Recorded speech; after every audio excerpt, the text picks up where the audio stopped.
Luto na ang ating special patatim ni Ford's Kitchen TV. So mga ka-kitchen, para sa inyo, kain tayo. Sobrang lambot. Nagme-melt dun sa bibig mo. Sarap oh. Tara na.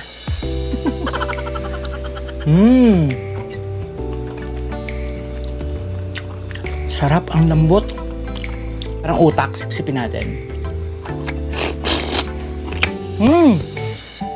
Buta.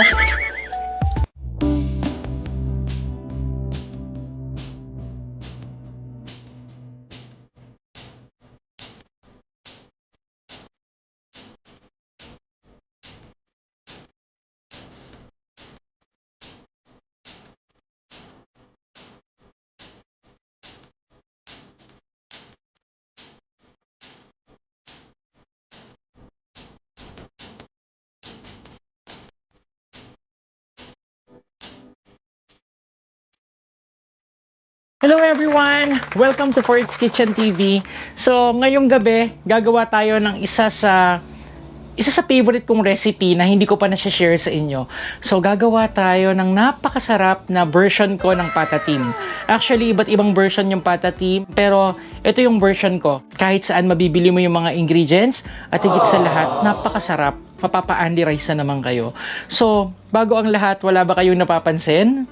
Di ba? Meron tayo ngayong bagong apron. So, ayan ang ating bagong apron na pinagawa pa nung aking kapatid sa Pinas. So, special thanks sa aking bitche sa apron na to. Ayan, so may naka-embroid siya, nakaburda na Ford's Kitchen TV. So, ito na yung gagamitin natin sa mga cooking vlog natin. So, di ba? Nagustuhan nyo ba? Kasi ako nagustuhan ko. Anyway, simulan na natin ang pagluluto ng special patatim na to. Tara na! So, narito na yung mga ingredients para sa ating special patatim ala FKTV.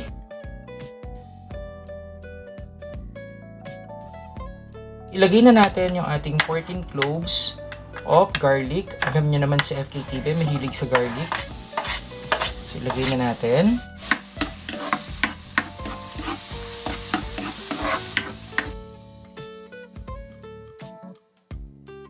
Ilagay na natin yung ating onion.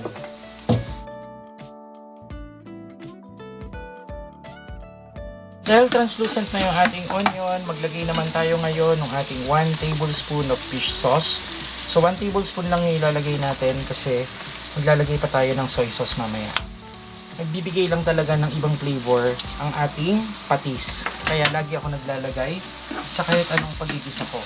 Ilagay na natin ngayon yung ating 1 full pata na pinachop ko sa bilihan. So, ilagay na natin. Medyo malaki to. Yan. Na-drain na rin yan and then nahugasan ko na. Then tinanggal ko na rin yung ibang mga bala-balahibo niya. So, haluin lang natin.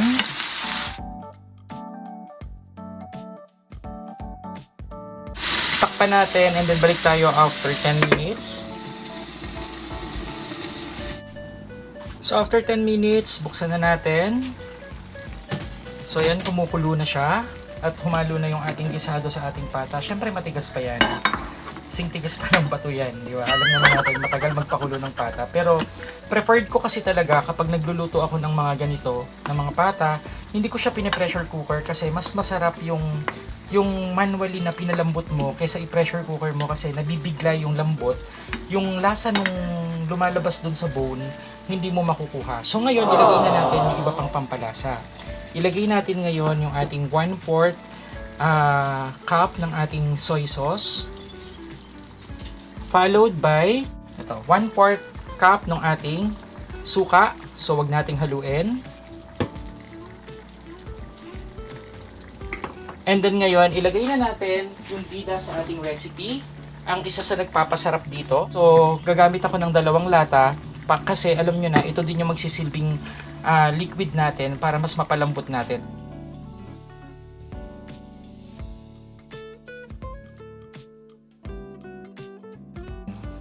Ngayon, ilagay natin yung ating 1/4 cup ng sugar. Madaling mag-adjust mamaya kung sakaling kulang pa. So, Ngayon, ito muna ilagay natin. So, titikman pa rin natin yan mamaya. 2 bay leaves o laurel, followed by pepper.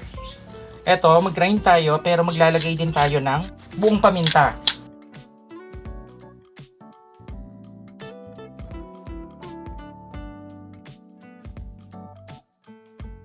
And then mag-add tayo ng 1 cup ng ating water.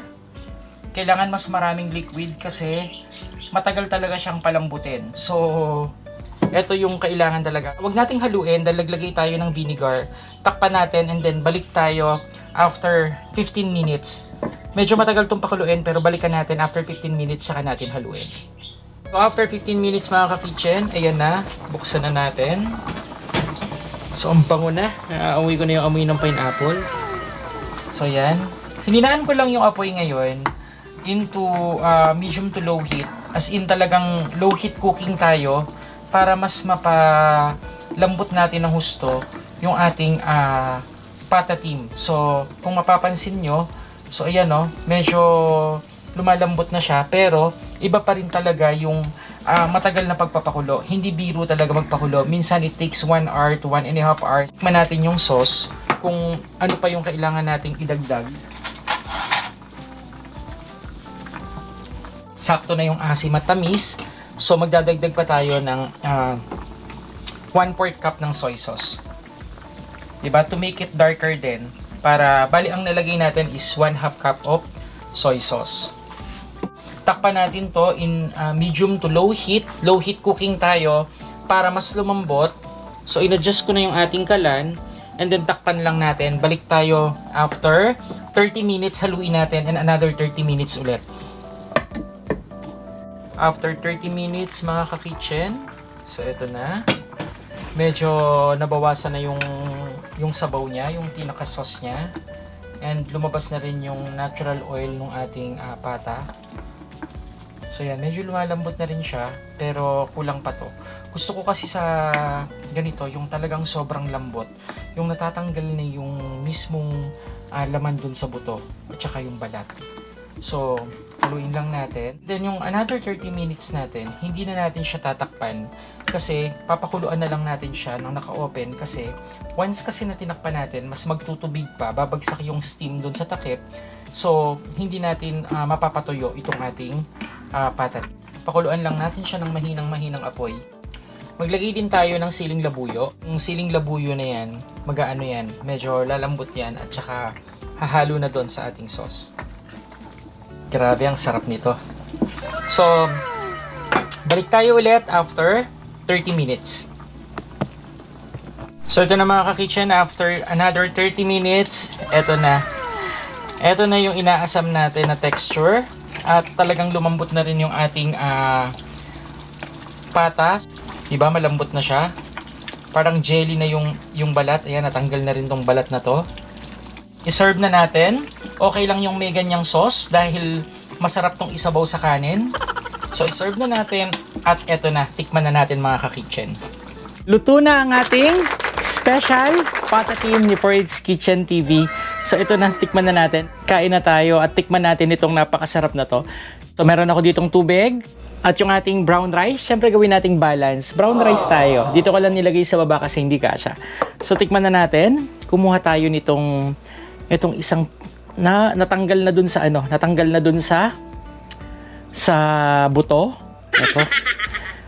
Ito mga ka-kitchen. Para sa inyo. Kain tayo.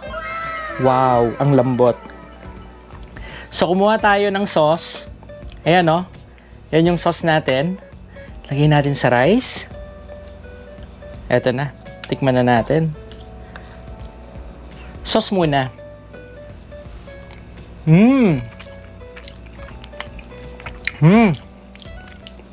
Sarap. Tapos, ito yung ito yung balat na may konting laman. Ayan. Para sa inyo. Sobrang lambot. Nagme-melt dun sa bibig mo.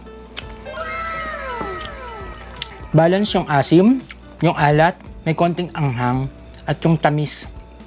Panalo.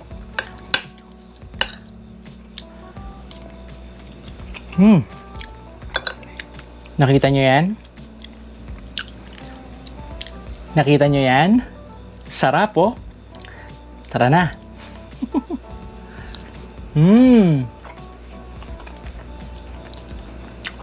Sarap, ang lambot. Alam niyo, matagal ang pakuluan. Pero napakadali ng mga ingredients. Kayang-kaya nyo. Lalo na yung sauce. Sauce pa lang ulam na. Ito. Gusto ko kasi yung may sinisip-sip ako sa gawing buto. Ayan, oh, natanggal, oh. Natanggal yung buto. Ayan, oh. So, ito. May laman yan sa loob na bone marrow. So, parang utak. Sip-sipin natin. Butas. Kita nyo? Ang linamnam.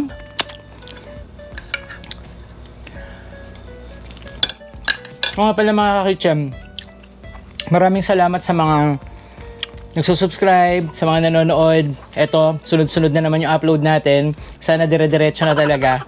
At sa mga nag-request ng cooking video, ito ginawa ko na ulit. Sobrang hirap mag-vlog ngayon dito sa Korea. Sobrang init, summer ngayon. Pero by siguro mga second week or third week ng September, babalik na naman tayo sa autumn, sa lamig. So, okay na yon. Mas masarap mag-vlog kapag malamig. So, kain na ulit ako. Anyway, maraming salamat sa mga laging nandyan sa Fort's Kitchen. Especially kay Ate Ali, kay Ate Loni, kay Ma'am Yam, kay Ma'am Julie Pablo, at marami pang iba. Kay Ma'am Bioli, maraming salamat. Kay Sir Mike Joseph, kay Sir Alex Lee, thank you so much. Kay Ma'am Acelian, sobrang maraming salamat kasi kada video ko, nandyan kayo, nakasupport na kayo. Hindi ko man maalala yung iba, soon i-shoutout natin yan.